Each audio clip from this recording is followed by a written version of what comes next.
akan beralih ke jelang pembukaan perdagangan di hari Kamis ini. Kemarin kan vaksin tahap 2 sudah, kemudian juga tapi indeks harga saham gabungan sempat hijau di awal, akhirnya koreksi. Demikian juga dengan bursa global, Dow Jones-nya koreksi ini adalah level terendah selama 3 bulan sejak 28 Oktober 2020. Eropa juga berguguran dan Asia juga Nikkei Kospi dibukanya pada pagi hari ini masih di teritori negatif. Peluang indeks harga saham gabungan pada pagi hari ini, Ibu Putu melihatnya akan gimana nih? Oke, sebenarnya ini cukup agak ini ya, tricky ya untuk pagi ini ya. Sebenarnya karena untuk Dow Jones sendiri sekarang kan kemarin ditutup sangat lemah sekali, tutup 2%. Tapi karena earning call-nya yang cukup, beberapa earning call yang di luar dari ekspektasi, di bawah dari ekspektasi. Nah, untuk dari IHSG sendiri sebenarnya saat ini masih minim katalis positif. Dan investor ini saat ini lebih cenderung untuk memperhatikan earning calls yang full year dan juga rilisnya GDP untuk malam ini.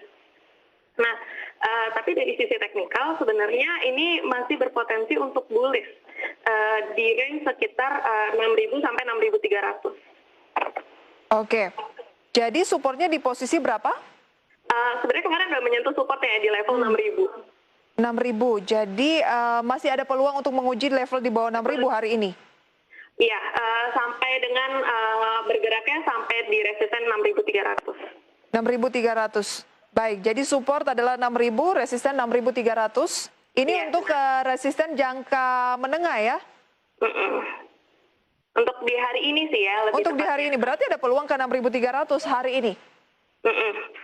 Wow, kalau terjadi pembalikan arah ya?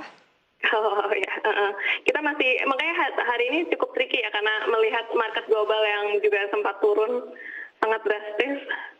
Oke, kalau kita melihat ya net foreign buy kemarin masih dicatatkan oleh investor khususnya oleh asing, tapi sekitar hanya 100 miliar rupiah dibandingkan dengan hari Selasa yang 200 miliar rupiah di pasar reguler. Bagaimana Anda menanggapi hal tersebut?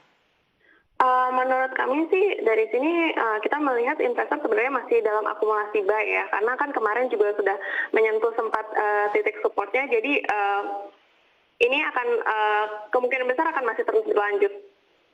Kemungkinan masih akan terus berlanjut untuk net sell atau net buy-nya nih? Lebih net buy-nya sih. Net buy ya, jadi indeks bisa saja koreksi tapi asing masih mengumpulkan? Iya benar. Oke. Kurang lebih seperti itu kesimpulannya. Dari yang kita perhatikan untuk indeks harga saham kemarin, asing ini ataupun investor lebih banyak melego saham bank kapitalisasi besar. Nah, bagaimana peluangnya untuk hari ini? Apakah juga harus dihindari dulu untuk bank-bank perbankan yang besar? Untuk bank-bank perbankan yang besar, karena kemarin sebelumnya pas di awal-awal Januari ini sebenarnya sudah cukup tinggi ya, juga meningkat sangat juga cukup signifikan. Jadi sebenarnya ini adalah timing yang tepat waktu minggu-minggu ini untuk sebenarnya kalau bisa sedikit untuk melakukan aksi profit taking dulu. Berarti memang kita harus profit taking terlebih dahulu ya? Baik itu di sektor manapun? Iya, benar. Ada nggak sih peluang dari sebuah sektor yang kemungkinan akan melawan arah dari pergerakan indeks harga saham gabungan? Mengingat kemarin kan kita tahu ada SMCB ya, anak usaha dari SMGR atau Semen Indonesia ini yang mampu naik 20% di tengah koreksi dari indeks harga saham gabungan. Bagaimana menanggapi industri semen? Oke, sebenarnya untuk industri semen secara keseluruhan itu kita melihat ini ada sentimen positif ya, karena dari pemerintah sendiri saat ini lagi menggenjot kebijakan untuk proyek infrastruktur di luar Jawa.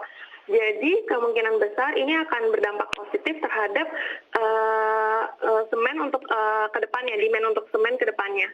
Gitu, karena tahun lalu sebelum pas di era pandemi ini permintaan semen cukup menurun ya.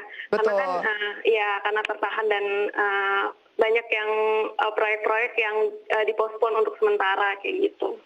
Ada juga sentimen individual ya dari SMCB ini sendiri, di mana Taiheyo Semen begitu ya menaikkan perjanjian penyertaan modal dalam solusi bangun Indonesia. Apakah ini ada kaitannya dengan penguatan yang berlangsung pada SMCB di hari kemarin, atau menurut Ibu lebih memang karena sentimen pemerintah yang ingin menggenjot konstruksi ataupun pembangunan setelah sempat tersendat ya karena pandemi di tahun 2020.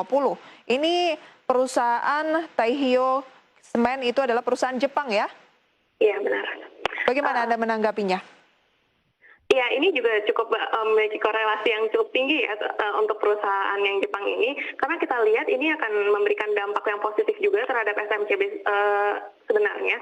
Jadi ini akan bisa untuk menambah permodalannya dia, dan juga untuk kedepannya ini bisa menjadi jalur alternatif untuk SMCB menguasai pangsa pasar global.